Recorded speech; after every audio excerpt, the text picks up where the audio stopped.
अस्सलाम वालेकुम दोस्तों और बुक रिव्यू हब में बहुत बहुत खुशामदीद। आज मैं तुमसे एक सवाल पूछना चाहता हूँ। तुमने कभी महसूस किया है कि तुम पढ़ने बैठ गए हो, किताब खुली है सामने, नोट्स रेडी हैं, लेकिन तुम्हारा दिमाग कहीं और है। पेज के ऊपर से नज़र गुजर रही है, लेकिन कुछ समझ नहीं आ रहा। या फिर तुम ऑफिस में हो, लैपटॉप खुला है, डेडलाइंस अप्रोच कर रही हैं, पर तुम्हारा फोकस बिल्कुल नहीं बन रहा। बार बार ईमेल चेक कर रहे हो, फोन उठाए जा रहे हो और पूरा दिन निकल जाता है, लेकिन काम अधूरा। या शायद रात को तुम इंस्टाग्राम स्क्रॉल कर रहे हो, सिर्फ 5 मिनट के लिए सोचा था देखेंगे, और जब होश आता है तो क्लॉक रात के 2 बज रहे होते हैं। और सबसे बुरी बात, तुम्हें याद भी नहीं होता कि तुमने एक्चुअली क्या देखा। कौन सी रील्स थीं, कौन से पोस्ट्स थे, सब ब्लर है। मैं जानता हूं ये फीलिंग, क्योंकि मैं भी बिल्कुल इससे गुजरा हूं। कई बार ऐसा हुआ कि मैं सुबह उठता था फुल एनर्जी के साथ, सोचता था आज बहुत कुछ करूंगा, लेकिन दिन के अंत तक कुछ भी प्रोडक्टिव नहीं होता था। और फिर रात को गिल्ट फील होता था कि आज भी टाइम वेस्ट हो गया। और सच ये है कि आजकल ये सिर्फ तुम्हारी या मेरी प्रॉब्लम नहीं है, ये हमारी पूरी जनरेशन की एक बड़ी स्ट्रगल है। हमारा दिमाग कॉन्स्टेंटली ओवरलोडेड है। एक तरफ मोबाइल नोटिफिकेशंस आ रही हैं हर 2 मिनट में, व्हाट्सएप पे मैसेजेस, इंस्टाग्राम पे रील्स, यूट्यूब पे वीडियोस। दूसरी तरफ नेटफ्लिक्स है जो बिंज वॉच करवाता है। तीसरी तरफ प्रैक्टिकल लाइफ के मसले हैं, डेडलाइंस हैं, घर की टेंशन्स हैं, फ्यूचर की अनसर्टेनिटी है।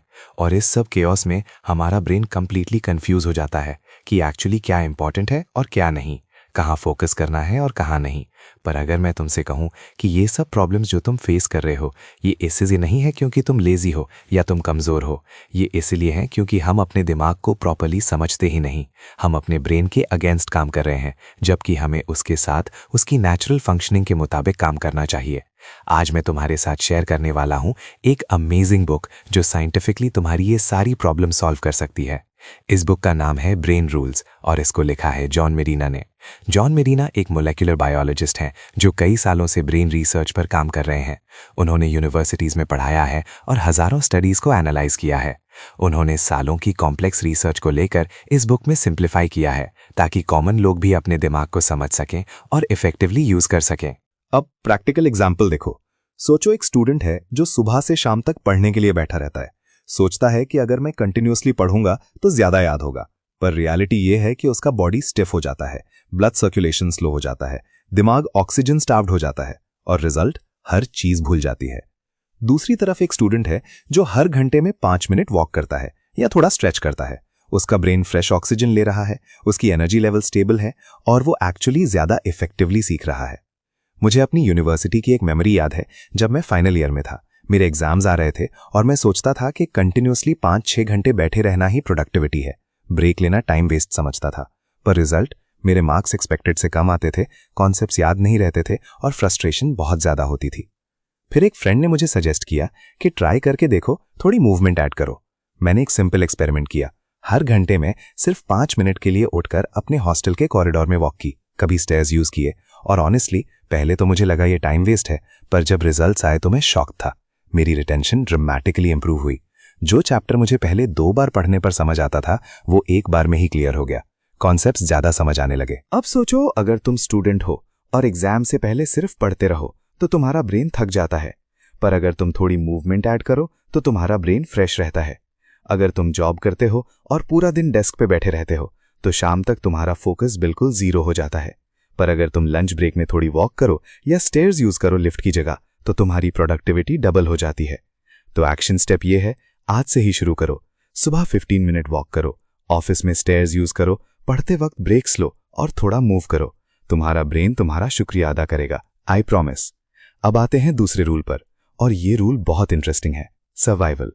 ये रूल कहता है कि हमारा ब्रेन प्राइमरीली सर्वाइव करने के लिए डिजाइन हुआ है, सीखने या इनोवेट करने के लिए नहीं।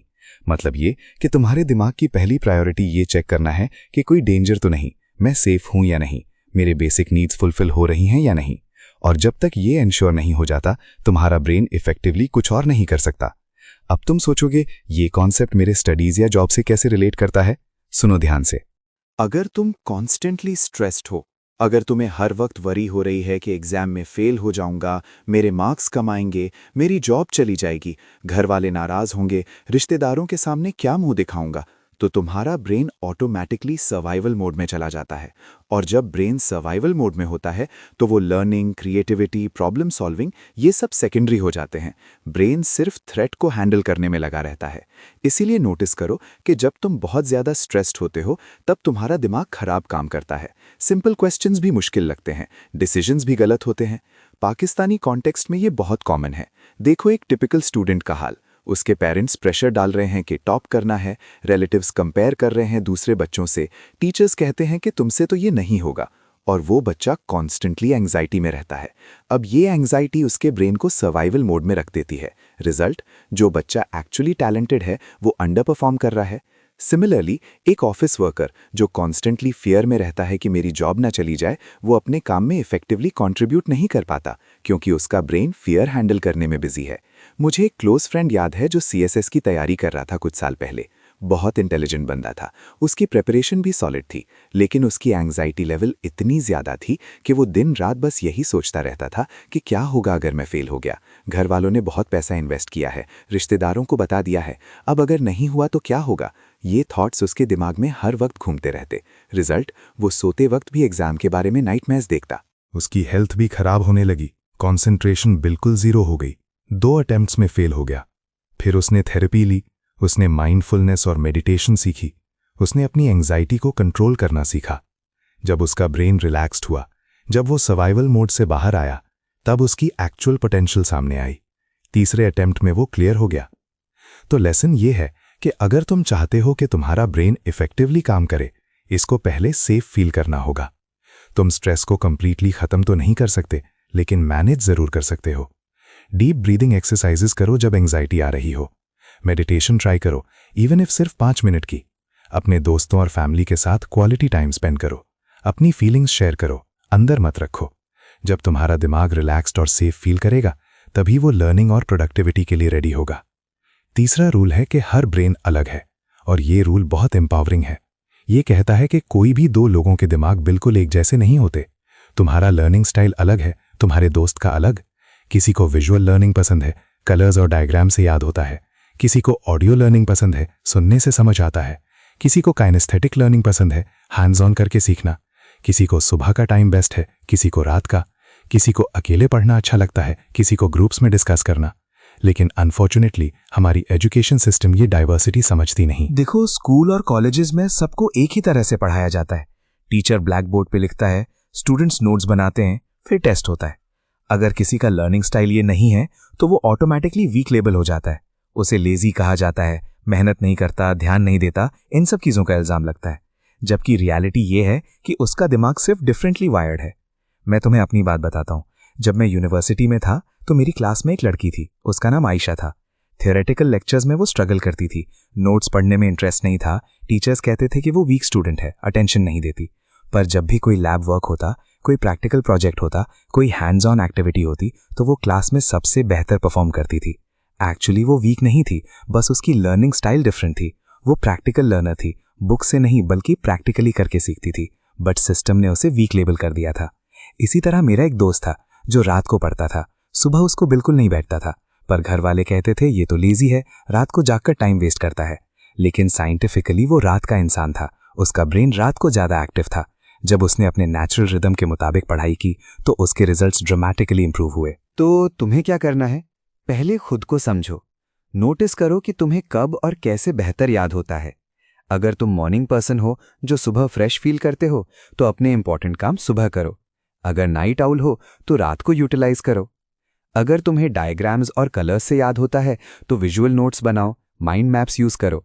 अगर ऑडियो बेटर है तो लेक्चर्स रिकॉर्ड करके सुनो, पॉडकास्ट ट्राई करो या खुद को एक्सप्लेन करते हुए रिकॉर्ड करके वापस सुनो। अगर तुम्हें डिस्कशन से समझ आती है तो स्टडी ग्रुप्स ज्वाइन करो। अपने लर्निंग स्टाइल के अकॉर्डिंग अपना यूनिक मेथड डेवलप करो। दूसरों की ब्लाइंडली कॉपी मत करो, जो तुम्हारे लिए काम करे वो ही बेस्ट है। और यकीन करो, जब तुम अपने ब्रेन के नेचुरल स्टाइल के साथ काम करोगे तुम्हारी एफिशिएंसी डबल हो जाएगी। चौथा रूल है अटेंशन, और ये प्रॉबेबली सबसे इंपॉर्टेंट रूल है इस डिजिटल एज में। ऑथर कहते हैं कि हमारा ब्रेन बायोलॉजिकली एक वक्त पर सिर्फ एक ही चीज पर प्रॉपर्ली फोकस कर सकता है। ये जो तुम सोचते हो कि मैं मल्टीटास्किंग कर रहा हूं, एक्चुअली तुम नहीं कर रहे। तुम्हारा ब्रेन बहुत तेजी से एक काम से दूसरे काम पर स्विच कर रहा है। और हर बार जब तुम स्विच करते हो तुम्हारा ब्रेन एनर्जी वेस्ट करता है, टाइम वेस्ट होता है और तुम्हारा फोकस कमजोर होता है। स्टडीज कहती हैं कि अगर तुम पढ़ते वक्त या काम करते वक्त फोन चेक करते हो तो तुम्हें वापस पूरी तरह फोकस आने में एवरेज 10 मिनट लगते हैं। सोचो कि पूरा दिन में कितना टाइम वेस्ट होता है। अब देखो प्रैक्टिकल एग्जाम्पल जो शायद तुम्हारी डेली लाइफ का हिस्सा है। तुम एक इंपॉर्टेंट असाइनमेंट या प्रोजेक्ट पर काम कर रहे हो, फोकस्ड काम कर रहे थे, अच्छा चल रहा था। बीच में व्हाट्सएप का नोटिफिकेशन आया। तुमने सोचा बस 2 सेकंड में देख लूं, शायद कोई अर्जेंट मैसेज हो। पर जब तुमने फोन उठाया तो एक मैसेज नजर आया, तुमने रिप्लाई किया, फिर देखा कि इंस्टाग्राम का नोटिफिकेशन है, सोचा 1 सेकंड में देख लेते हैं, फिर थोड़ी स्क्रॉल की, फिर एक रील देखी, फिर दूसरी, फिर तीसरी, और जब तुमने फोन वापस रखा और असाइनमेंट की तरफ देखा तो तुम्हें याद ही नहीं रहा कि एग्जैक्टली क्या लिख रहे थे। तुम्हारा फ्लो ब्रेक हो गया, वापस उस जोन में आने में टाइम लगेगा, और ये सब ने टोटल 50 मिनट वेस्ट कर दिए। असाइनमेंट का काम अधूरा रहा, तुम्हारा गिल्ट पड़ गया। या फिर देखो ऑफिस का सीन, तुम एक इंपॉर्टेंट रिपोर्ट बना रहे हो, बीच में ईमेल आती है, तुमने चेक की, फिर कलीग ने आके कुछ पूछा, तुमने बात की, फिर बॉस ने कॉल की, फिर टीम मीटिंग हुई, और दिन के अंत तक तुम्हें रियलाइज होता है कि जो 2 घंटे का काम था वो पूरा दिन लग गया, क्योंकि कंटिन्यूअस डिस्ट्रैक्शंस थी। और ये बहुत फ्रस्ट्रेटिंग है क्योंकि तुम मेहनत कर रहे हो लेकिन रिजल्ट्स नहीं आ रहे। सोल्यूशन क्या है? Deep work. कैल न्यूपोर्ट की फेमस बुक है इस पर। वो कहते हैं कि अगर तुम्हें कोई इंपॉर्टेंट काम करना है, अगर तुम्हें कुछ क्वालिटी प्रोड्यूस करना है, तो तुम्हें डीप वर्क की जरूरत है। मतलब एक फिक्स टाइम स्लॉट जहां तुम सिर्फ एक काम पर फोकस करो, कोई डिस्ट्रैक्शंस नहीं। जब तुम कोई इंपॉर्टेंट काम शुरू करो तो पहले अपना फोन साइलेंट कर दो या बिल्कुल दूसरे कमरे में रख दो। सोशल मीडिया ऐप्स को टेम्परेरीली ब्लॉक कर दो, ये बहुत ईजी है, आजकल ऐप्स हैं इसके लिए। अपने रूम का दरवाजा बंद कर लो, फैमिली को बता दो कि अगले 2 घंटे डिस्टर्ब मत करना, और फिर सिर्फ उस एक काम पर फोकस करो। मेरी पर्सनल रिकमेंडेशन है कि पोमोडोरो टेक्निक ट्राई करो। ये बहुत सिंपल है। 25 minute focused work without any distraction, फिर 5 मिनट का ब्रेक, फिर वापस 25 मिनट वर्क, 4 साइकिल्स के बाद एक लंबा ब्रेक लो 15 to 20 मिनट का। इस टेक्निक से तुम्हारा ब्रेन फ्रेश रहता है, बर्नआउट नहीं होता और प्रोडक्टिविटी का लेवल बहुत हाई होता है। मैं खुद इस टेक्निक को यूज करता हूं जब कंटेंट लिखता हूं या कोई रिसर्च करता हूं। पहले मुझे लगता था कि कंटिन्यूअसली काम करना बेटर है, लेकिन जब मैंने ये टेक्निक ट्राई की तो रियलाइज हुआ कि एक्चुअली फोकस टाइम ज्यादा इंपॉर्टेंट है कंटिन्यूअस टाइम से। 25 मिनट का फुली फोकस्ड काम 2 घंटे के डिस्ट्रैक्टेड काम से ज्यादा वैल्यूबल है। तो एक्शन स्टेप ये है, आज ही डिसाइड करो कि कल से तुम्हारा एक फोकस आवर होगा। सिर्फ 1 घंटा जहां तुम्हारा फोन ऑफ होगा, सोशल मीडिया बंद होगा और तुम सिर्फ अपने इंपॉर्टेंट काम पर फोकस करोगे। ट्राई करके देखो 1 हफ्ते तक और तुम्हें खुद फर्क नजर आएगा। 5वां रूल है रिपीट टू रिमेंबर, और ये रूल डायरेक्टली तुम्हारी लर्निंग और मेमोरी से रिलेटेड है। दिमाग को कोई भी चीज परमानेंटली याद रखने के लिए रेपिटेशन चाहिए। अगर तुम कोई कॉन्सेप्ट एक बार पढ़ोगे और सोचोगे कि हो गया याद, तो ये गलत है। तुम्हारे ब्रेन को इन्फॉर्मेशन को शॉर्ट टर्म मेमोरी से लॉन्ग टर्म मेमोरी में ट्रांसफर करने के लिए मल्टीपल एक्सपोजर्स चाहिए, और ये एक्सपोजर डिफरेंट फॉर्म्स में होना चाहिए, सिर्फ एक ही तरीके से नहीं। देखो साइंटिफिकली ये प्रूवन है कि जब तुम कोई नई इन्फॉर्मेशन सीखते हो तो इनिशियली वो तुम्हारे ब्रेन के शॉर्ट टर्म मेमोरी सेक्शन में स्टोर होती है। ये टेम्पररी स्टोरेज है जैसे रैम, पर लॉन्ग टर्म मेमोरी में ट्रांसफर होने के लिए उस इन्फॉर्मेशन को रीइंफोर्स करना पड़ता है बार बार, और हर बार जब तुम उस इन्फॉर्मेशन को रिकॉल करते हो या रिवाइज करते हो, वो न्यूरल पाथवे ज्यादा स्ट्रांग होता है। इवेंचुअली ये तुम्हारी परमानेंट मेमोरी बन जाती है। अब प्रैक्टिकल देखो, एक स्टूडेंट है जो एक चैप्टर पढ़ लेता है और सोचता है कि डन। एग्जाम के दिन पहले जब वो रिवाइज करने बैठता है तो उसे सब कुछ नया लगता है, भूल गया होता है। वो रात भर रट्टा लगाता है और समहाउ एग्जाम दे देता है, पर 1 हफ्ते बाद अगर उससे वही चीज पूछो तो कुछ याद नहीं होगा। ये सिर्फ शॉर्ट टर्म मेमोरी में गया था, लॉन्ग टर्म में ट्रांसफर नहीं हुआ। दूसरा स्टूडेंट है जो स्मार्टर अप्रोच यूज करता है। वो एक चैप्टर पढ़ता है पहले दिन, दूसरे दिन उसके नोट्स बनाता है अपने वर्ड्स में, तीसरे दिन किसी दोस्त को या फैमिली मेंबर को एक्सप्लेन करता है बिना देखे, चौथे दिन प्रैक्टिस क्वेश्चन सॉल्व करता है, 5वें दिन फ्लैश कार्ड्स बनाकर रिवाइज करता है।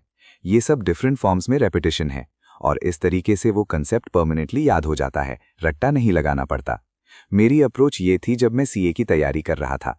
फाइनेंशियल अकाउंटिंग की जो कंसेप्ट्स थे वो बहुत ड्राई और बोरिंग लगते थे इनिशियली, पर मैंने एक सिस्टम बनाया।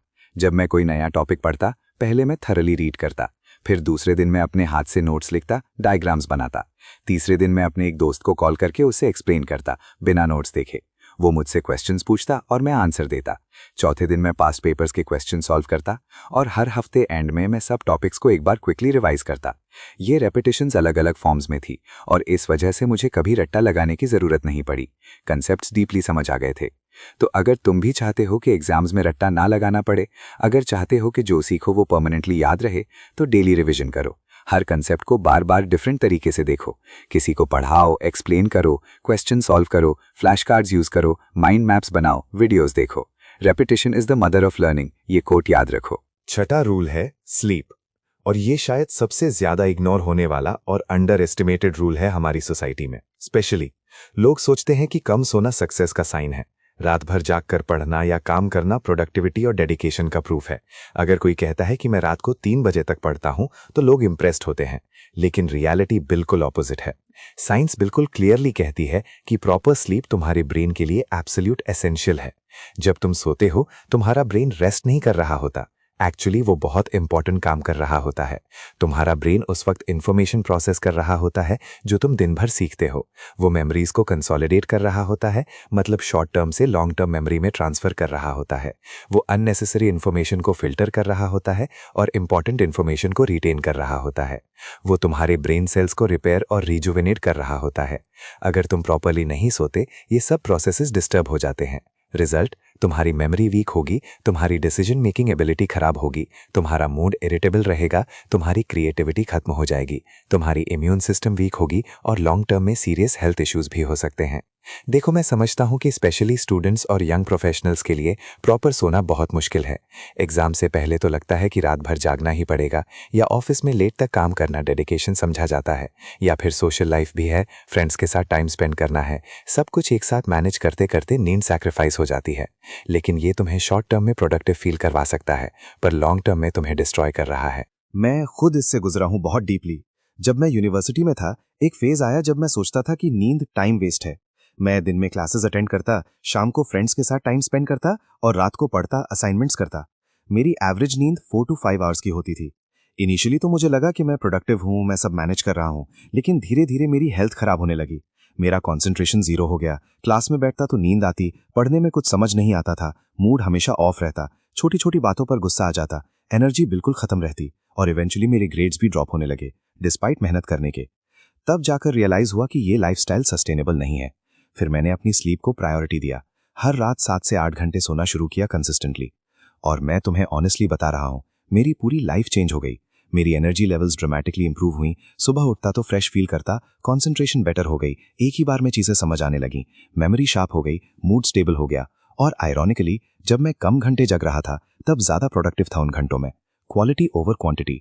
तो चाहे कितना भी काम हो, कितने भी एग्जाम्स हो, अपनी नींद को कॉम्प्रोमाइज मत करो। अगर तुम्हें किसी चीज के लिए वक्त निकालना है तो सोशल मीडिया या नेटफ्लिक्स का टाइम कमाओ, नींद का नहीं। रात को फोन दूर रखकर सोना शुरू करो। स्क्रीन टाइम सोने से पहले कम करो। एक फिक्स्ड स्लीप शेड्यूल बनाओ और उसको फॉलो करो वीकेंड्स पर भी। तुम्हारा ब्रेन तुम्हारा शुक्रिया अदा करेगा। 7वां रूल है स्ट्रेस। अब थोड़ा कंफ्यूजिंग लग सकता है क्योंकि पहले भी स्ट्रेस की बात हुई सर्वाइवल रूल में, लेकिन यहाँ ऑथर एक और इंटरेस्टिंग और इंपॉर्टेंट एंगल रखते हैं। वो कहते हैं कि actually short term stress beneficial हो सकती है। जब तुम्हारे पास कोई डेडलाइन होती है, कोई चैलेंज होता है, तो थोड़ा प्रेशर तुम्हें मोटिवेटेड रखता है, तुम्हें पुश करता है। ये गुड स्ट्रेस है, जिसे यू स्ट्रेस कहते हैं। ये तुम्हें प्रोडक्टिव बना सकती है। पर लॉन्ग टर्म क्रॉनिक स्ट्रेस जो महीनों तक कंटिन्यू रहे, ये एक्सट्रीमली डेंजरस है। अगर तुम कंटिन्यूअसली स्ट्रेस में रहो बिना किसी रिलीफ के, तो तुम्हारे ब्रेन सेल्स पर लिटरली नेगेटिव इंपैक्ट पड़ता है। कॉर्टिसोल जो स्ट्रेस हार्मोन है, वो तुम्हारे ब्रेन में एक्सेस रिलीज होता है। ये तुम्हारे हिपोकैम्पस को डैमेज करता है, जो मेमोरी और लर्निंग के लिए रिस्पॉन्सिबल है। तुम्हारी मेमोरी वीक होती है, फोकस खत्म होता है, डिसीजन मेकिंग एबिलिटी डिस्टर्ब होती है। और सिर्फ ब्रेन ही नहीं, तुम्हारा इम्यून सिस्टम भी वीक होता है। कार्डियोवैस्कुलर प्रॉब्लम्स हो सकते हैं, मेंटल हेल्थ इश्यूज डेवलप हो सकते हैं लाइक एंजाइटी और डिप्रेशन। अब पाकिस्तानी कॉन्टेक्स्ट में देखो, यहाँ स्टूडेंट्स कांस्टेंट प्रेशर कुकर में रहते हैं। बचपन से कंपटीशन है, बोर्ड एग्जाम्स का प्रेशर, फिर एंट्री टेस्ट्स का स्ट्रेस, फिर यूनिवर्सिटी में कंपटीशन, फिर जॉब की अनसर्टेनिटी, घर वालों की स्काई हाई एक्सपेक्टेशंस हैं, पेरेंट्स कहते हैं टॉप करना है, रिलेटिव्स कंपेयर करते हैं कजन से, सोसाइटी का प्रेशर है कि इस एज तक ही अचीव करना है, फाइनेंशियल प्रॉब्लम्स हैं बहुत फैमिलीज में, और इन सब के बीच यंग पीपल क्रश हो रहे हैं और ये क्रॉनिक स्ट्रेस बन जाता है। और इस स्ट्रेस को ओपनली डिस्कस नहीं किया जाता, मेंटल हेल्थ को सीरियसली नहीं लिया जाता, थेरेपी या काउंसलिंग को वीकनेस समझा जाता है। मुझे एक कॉलीग याद है, उसका नाम हमजा था। वो एक मल्टीनेशनल कंपनी में काम करता था। बहुत एम्बिशियस बंदा था, हर प्रमोशन चाहता था, हर प्रोजेक्ट में बेस्ट करना चाहता था। वो सुबह 8 बजे ऑफिस जाता और रात 10 बजे घर आता, वीकेंड्स पर भी काम करता, कभी रिलैक्स नहीं करता था, कभी छुट्टी नहीं लेता था। सोचता था कि ये डेडिकेशन है। इनिशियली तो उसको प्रमोशंस भी मिले, पर धीरे धीरे उसकी हेल्थ खराब होने लगी। नींद खराब हो गई, एपेटाइट चली गई, हमेशा थका थका रहता। फिर उसको पैनिक अटैक्स शुरू हुए। एक दिन ऑफिस में सडन चेस्ट पेन हुई और हॉस्पिटल जाना पड़ा। डॉक्टर्स ने कहा कि तुम्हारा बॉडी शट डाउन कर रहा है क्रॉनिक स्ट्रेस की वजह से। तब जाकर वो रियलाइज हुआ कि सक्सेस की क्या कीमत है। उसने फिर अपनी लाइफ में चेंजेस किए, थेरेपी शुरू की, अपने स्ट्रेसर्स को आइडेंटिफाई किया और मैनेज करना सीखा। ऑफिस में प्रॉपर वर्किंग आवर्स फॉलो करने लगे, वीकेंड्स को एक्चुअली रेस्ट करने लगे, मेडिटेशन और योगा शुरू किए, फ्रेंड्स और फैमिली के साथ क्वालिटी टाइम स्पेंड करने लगे, और आज वो ज़्यादा बैलेंस्ड और एक्चुअली ज़्यादा प्रोडक्टिव भी है। तो तुम क्या कर सकते हो? पहले तो ये एक्सेप्ट करो कि स्ट्रेस नॉर्मल है, लेकिन क्रॉनिक स्ट्रेस डेंजरस है। अपने स्ट्रेसेस को आइडेंटिफाई करो। क्या तुम्हें एंग्शियस बना रहा है? स्टडीज़ हैं, जॉब है, रिलेशनशिप्स हैं, फाइनेंशियल प्रॉब्लम्स हैं? फिर सोल्यूशंस ढूंढो। अगर स्टडीज़ की वजह से स्ट्रेस है तो बेटर टाइम मैनेजमेंट सीखो, रियलिस्टिक गोल सेट करो। अगर रिलेशनशिप्स की वजह से है तो कम्युनिकेट करो ओपनली। अगर फाइनेंशियल है तो प्लान बनाओ। रेगुलर एक्सरसाइज करो जो स्ट्रेस को ड्रामेटिकली रिड्यूस करता है। मेडिटेशन या डीप ब्रीदिंग एक्सरसाइजेस ट्राई करो, इवन 5 मिनट की। हॉबीज़ रखो जो तुम्हें रिलैक्स करें। दोस्तों के साथ टाइम स्पेंड करो जो पॉजिटिव हैं। और मोस्ट इंपॉर्टेंटली, प्रोफेशनल हेल्प लेना शर्म की बात नहीं। अगर ज़रूरत महसूस हो तो थेरेपिस्ट से बात करो। तुम्हारी मेंटल हेल्थ उतनी ही इंपॉर्टेंट है जितनी तुम्हारी physical health. Actually mental health से सब कुछ कनेक्टेड है। 8वां और आखिरी रूल है एक्सप्लोरेशन। और ये रूल तुम्हें बताता है कि तुम्हारा ब्रेन नेचुरली क्यूरियस है, वो एक्सप्लोर करना चाहता है। नए एक्सपीरियंसेस चाहिए, चैलेंजेस चाहिए, नॉवेल्टी चाहिए। जब तुम कुछ नया सीखते हो, जब तुम अपने कंफर्ट जोन से बाहर निकलते हो, जब तुम नए एक्सपीरियंसेस लेते हो, तो तुम्हारे ब्रेन में नए न्यूरल कनेक्शंस बनते हैं, नए पाथवेज डेवलप होते हैं। ये तुम्हें मेंटली शार्प रखता। लेकिन प्रॉब्लम यह है कि हम अपनी लाइफ को रूटीन बना लेते हैं। सेम काम, सेम जगह, सेम लोग, सेम थॉट्स, और फिर कंप्लेन करते हैं कि लाइफ बोरिंग है। देखो, मेरी लाइफ में भी एक फेज आया था जब सब कुछ मैकेनिकल लग रहा था, सेम रूटीन, कोई एक्साइटमेंट नहीं। फिर मैंने डिसाइड किया कि हर महीने कुछ नया ट्राई करूंगा। कभी नई बुक की जॉनरा ट्राई की, कभी नया हॉबी सीखा, कभी नए लोगों से मिले। और ये छोटी छोटी चीज़ों ने मेरी लाइफ में बहुत बड़ा फर्क डाला। मैं ज़्यादा क्रिएटिव फील करने लगा, मेरी थिंकिंग एक्सपैंड हुई। तो तुम्हें क्या करना चाहिए? अपनी कंफर्ट जोन से बाहर निकलो। अगर तुमने हमेशा एक तरह की बुक्स पढ़ी हैं तो कुछ अलग जॉनरा ट्राई करो। अगर तुम हमेशा घर में रहते हो तो बाहर निकलो, ट्रैवल करो, नए लोगों से मिलो। अगर तुमने कभी कुकिंग नहीं की तो ट्राई करो। अगर म्यूजिक नहीं सुना तो सुनो। ये जरूरी नहीं कि तुम एक्सपर्ट बनो, बस एक्सप्लोर करो। तुम्हारा ब्रेन इस एक्सप्लोरेशन को अप्रिशिएट करेगा और तुम्हें मेंटली शार्प और हैप्पी रखेगा। तो दोस्तों, ये थे वो 8 ब्रेन रूल्स जो जॉन मेडिना ने अपनी रिसर्च के थ्रू डिस्कवर किए। अब अगर मैं इन सबको समराइज करूं तो कुछ सिंपल लेसन्स निकल कर आते हैं। पहला, अपने बॉडी को मूव करो। एक्सरसाइज सिर्फ फिजिकल हेल्थ के लिए नहीं, मेंटल हेल्थ के लिए भी जरूरी है। दूसरा, अपने स्ट्रेस को मैनेज करो। क्रॉनिक स्ट्रेस तुम्हें डिस्ट्रॉय कर देगा। तीसरा, अपनी नींद को प्रायोरिटी दो, ये कॉम्प्रोमाइज करने वाली चीज नहीं है। चौथा, मल्टीटास्किंग छोड़ दो और डीप वर्क पर फोकस करो। पांचवा, अपनी लर्निंग स्टाइल को समझो और उसके अकॉर्डिंग अपना मेथड बनाओ। छठा, रेपिटेशन इज की। अगर चाहते हो कि चीजें याद रहें तो रिवाइज करते रहो। सातवां, अपने ब्रेन को चैलेंजेस दो, एक्सप्लोर करो, क्यूरियस रहो। और आठवां, समझो कि हर ब्रेन यूनिक है, अपने आप को दूसरों से कंपेयर मत करो। मैं जानता हूं कि ये सब चेंजेस रात भर में नहीं हो सकते। तुम्हें अपनी हैबिट्स को धीरे धीरे इंप्रूव करना होगा। शुरू करो छोटी चीजों से। अगर तुमने कभी एक्सरसाइज नहीं की तो कल से 5 मिनट वॉक शुरू करो। अगर तुम रात को फोन यूज करते हो तो आज रात से फोन बेडरूम से बाहर रखो। अगर तुम मल्टीटास्किंग करते हो तो कल एक इंपॉर्टेंट काम चूज करो और उस पर सिर्फ फोकस करो। छोटी छोटी इंप्रूवमेंट से बड़ी चेंजेस आती हैं।